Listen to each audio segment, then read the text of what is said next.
Hi there everyone. In this video I'll be speaking about the subject of how we each create our own personal mental reality. You could say that's our personal subjective reality. If we think about the nature of life, we can see that each person, each individual, is constructing their own perspective, their own story about themselves, about other people, and about life and the world around them. So in a way, we're all taking the props, the stimulus around us, and giving it a subjective meaning.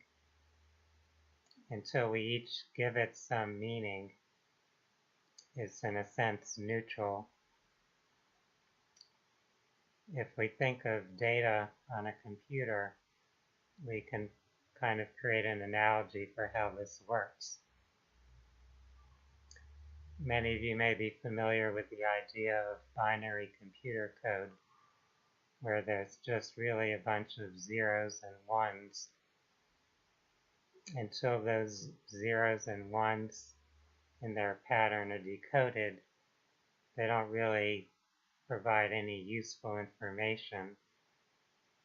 But if there is a program that's there to decode them, to construct a meaning for them, then they become something that's significant or relevant within that program. So you might have a computer file that is decoded and it appears as a graphic image. It may appear as a word processing document. It may be processed to create an audio file that you can listen to or a video that you can watch. So depending on the application that's used to observe and process that particular data, you could get a different type of output. With our interaction with life, with the world around us, we're each constructing some form of significant or relevant meaning for ourselves out of what we're observing, what we're perceiving, and interpreting from the environment. We could look at the example of someone who is exposed to some type of physical abuse, and one person may perceive that by feeling physical pain.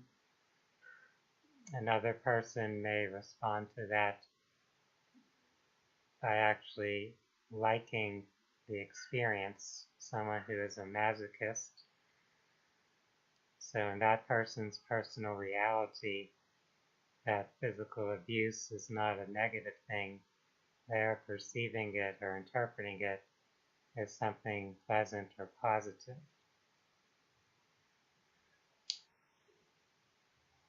We can look at other things in life and see how we can give each of them either a positive or a negative meaning, depending on our personal views, our personal beliefs, our personal biases and preferences. There may be a form of music that one person enjoys and another person finds that music very unbearable. One person may enjoy a particular movie or film, whereas another person can't stand watching it. One person may like a particular celebrity or public personality, and another person may find that particular individual very reprehensible. So, is there really an objective reality out there? Or is each observer, each perceiver or interpreter creating their own individual subjective reality? We can even use the example of watching this YouTube video where each person perceiving myself watching The person speaking on the video is forming their own perception, their own story about the presenter.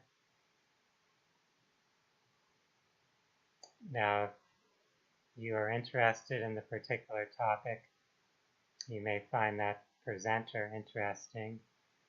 If it's a topic that's not appealing to you, you might find that particular video boring. Is the video itself boring or interesting? Well, that obviously depends on the context of who is forming the opinion, whose personal preference is making that judgment. It's helpful to keep this in mind since we often tend to expect other people to perceive things the same way that we do, to form the same judgments, to perceive in a sense the same reality that we have in our mental construct.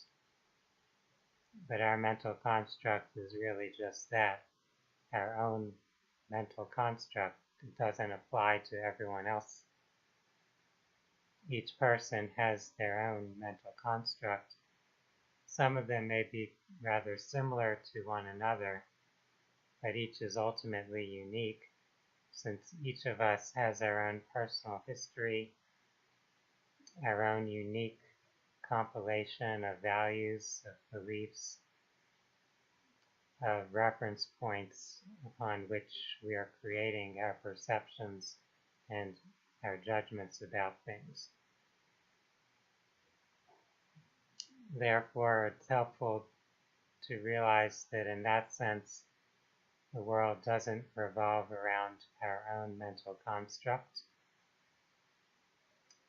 Our own personal story may revolve around that construct, but everyone else has their particular story, their way of looking at things, the meaning that they give to what they're experiencing.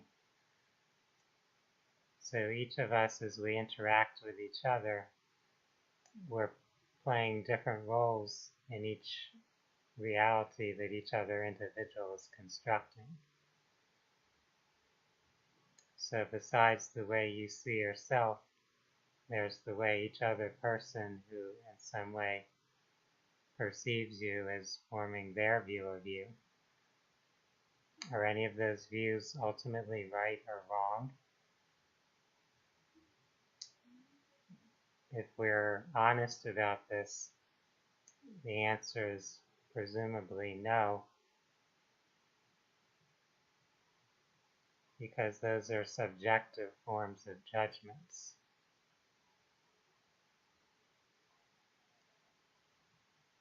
Now, if we go further into this exploration, we can consider the concept that everyone and everything is a part of one unified field or one ultimate matrix of creation. So we're all part of that ultimate oneness, that universal essence or consciousness. Everything and everyone exist within that, however we wish to define what that is. We might call it the Creator, the Supreme Being, the Prime Source, the All That Is, the Great Spirit. People have many different names for that type of concept. So if we conceive of things through that understanding, then every one of us is just a different perspective or point of awareness within that infinite field, within that totality. So in a way, it's just different points of that one consciousness observing itself and its own movement, its own vibration, its own eternal search for forms of expression. This is all very difficult to put into words, to put into our language and try to explain.